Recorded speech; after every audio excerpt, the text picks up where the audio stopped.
we are starting the radical unit. Lesson 1 deals with mixed and entire radicals. A radical is a root of a number. For example, the square root of 360, the cube root of 9, the square root of 48. You have dealt with square roots before and calculated them, so you have worked with radicals before, just it's going to be slightly different as we work with them today. The first thing we're going to look at is what are the different parts of a radical. There are some terminology with regards to parts of a radical that you need to know, as I will be referring to them throughout the unit. The first one is this little number up here. That number is the index. So when I refer to the index, I am referring to that little number right there. The next one is the symbol. That is called the radical sign. So if we say it has to go under a radical sign or put in a radical sign, that is what we are referring to. The last item that we have is this number here under the radical sign. That is called the radicand. Okay. And again, you will need to know what the radicand is, as we will be discussing it as we go through the unit. Now, radicals are slightly different from other numbers in the following way. If I write this and asked you what the coefficient was, you would tell me that that is 1x. Knowing that no visible coefficient is the same as a coefficient of 1. Similarly, if I wrote this and asked you what is the exponent, you would say the exponent is 1. Because no visible exponent is the same as an exponent of 1. However, when we go to look at the radicals, if I was to write this, that is not an index of 1. When we have no visible index, it is assumed to be 2. So assume 2 as the index. And if you think about it, if I asked you to tell me what that was, you would tell me that was the square root of 5. And as such, you were looking for two numbers that multiplied to give you 5. Thus where that 2 comes from. Okay. Part A, expressing a radical in simplest form. So you may be asked to simplify, you may be asked to write it as a mixed radical. It is the same thing. Our goal is to have the radicand as small as possible. So just like you always reduce fractions, when we deal with radicals, we will always reduce the radical so that that radicand is as small as possible. The first thing that we need to do when we go to simplify a radical is to write the radicand as a product of its prime factors. So as we go to do this, we're going to take that 288 and we're going to look at what we can divide it by. It is even, so that means we can divide it by 2. If I divide it by 2, I get 144. Now as we look at it, these two numbers, when we multiply together, should get you the one above. And that's the way these lines are going to work. So if we look at the next one, we're looking at two numbers that multiply to give us 144. Again, it's even, so we can divide it by 2. I can't think of anything else that I can divide 144 by, so I'm just going to divide it by 2. And when I do that, I get 72 as my answer. 72 is still even, so we could divide it by 2, or we can think of other numbers that we can divide it by and use those instead. So we're looking for what other numbers could we multiply together to give us 72. And I'm thinking we have 8 and 9. So 8 times 9 gives us 72.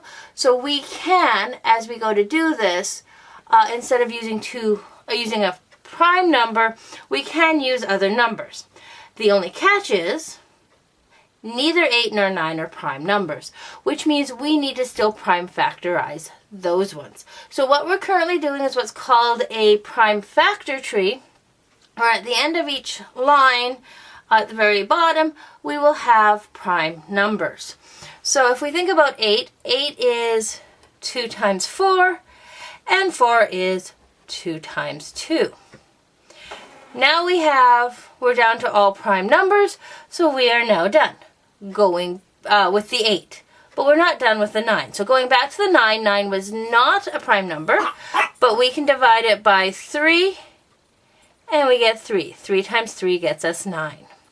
So if we take a look, we have at the ends of each of our branches, these guys are all prime numbers. And if we go and go 2 times 2 times 2 times 2 times 2 times 3 times 3, we should get 288. So you are able to do that to check to see if your prime factorization worked.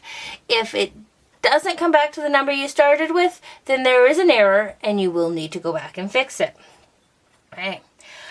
So we're going to now rewrite our 288 under our radical sign. And instead of writing 288, we are going to write all the prime factors multiplying together. So we have 1, 2, 3, 4, 5 2's. And 2 3's. At this stage now, we're going to go look at our index. And no visible index, recall, was an index of 2. So that means what we're going to do is we're going to circle groups of the same factor as per the index. We're going to circle groups of 2 that are exactly the same. So if I look at it, 1, 2, these guys are the same. So I can circle them. 1, 2, these guys are the same, so I can circle them. 2, oh, there's no 2 for it to go with, so it's going to stay uncircled. Moving on to our next number, 3, we've got 2 3's, so we can circle them. As we've circled our groups, we are now going to write those outside the radical sign, such as the following. So we're looking at these 2 2's become one single 2 on the outside. These 2 become one single 2 on the outside. And the group of 3's become one single 3 on the outside. Whatever's left behind stays under the radical sign. Now we can move those out from under the radical sign based on the following. So we know that the square root of 4 is equal to 2. If I go and write 4 as a group, as its prime factors, that would be 2 times 2 under our square root sign. Our square root sign had an index of 2, so if we circle the group of 2, and they move out, that group of 2 became a single 2 on the outside. So that is the reasoning and the reason why each circle group gets to move out and become 1 on the outside. The last thing that we're going to do now is multiply all the numbers outside to make our single coefficient and multiply anything that was left under the radical sign together. So we have 2 times 2 times 3, which is 12, square root 2, and there is our final answer.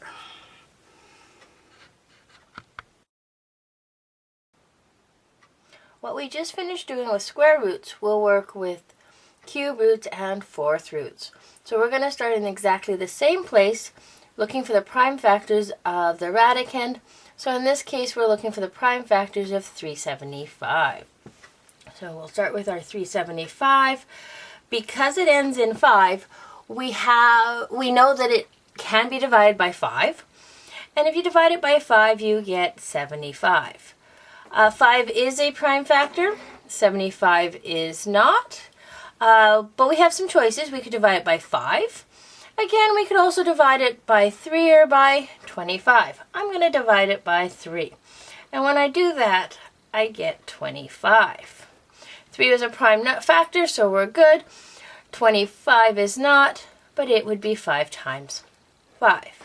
Now, you might ask if it matters which numbers we used when we were finding the prime factors of 75, and it doesn't. So if we take a look and do it again, we could go 375, start off in exactly the same place. So I'm going to divide it by 5 and get 75. But this time, instead of dividing it by 3 or 25, I'm going to divide it by 5. If I divide it by 5, I get 15. And the prime factors of 15 are 3 times 5. So if you look at these, they both have 1, 2, 3 5s and 1 3. So the prime factors are exactly the same. We've just used different work in the middle to get there. So at this point, we are going to go back to our original question, which was the cube root of 375, and we are going to write our prime factors under the radical sign. So 3 times 5 times 5 times 5, all under the cube root.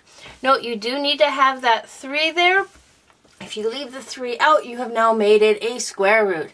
And if you think about what you do know, you know that the square root of 9 and the cube root of 9 are not the same thing.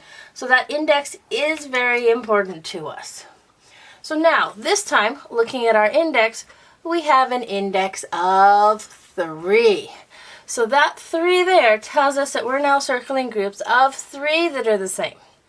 So we look at our 3, we only have one of them, so nobody to circle, but we have 3 5s. So we can circle our 3 5s, and as we do that, they can move out, and we are now have 1 5 on the outside from our circled group, our cube root, and a 3 underneath.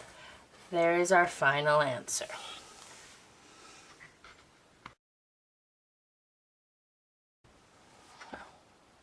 Let's summarize the steps that we have been using to write our radicals in simplest form or as mixed radicals. First, we wrote the radicand as a product of its prime factors. We then circled groups of the same factor as per the index. So when it was an index of 2, we circled 2 of the same. When it was an index of 3, we were circling 3 of the same. Those circle groups moved out to create the coefficient. Now, one thing to note, unless otherwise stated, we are always going to leave our answers in exact form, not as a decimal. Thus, the square root of 64 simplifies to 8. No decimal, that is the exact form. But the square root of 63, if you put in your calculator, is a decimal. So the exact form of it is either 3 square root 7 or the square root of 63. So exact form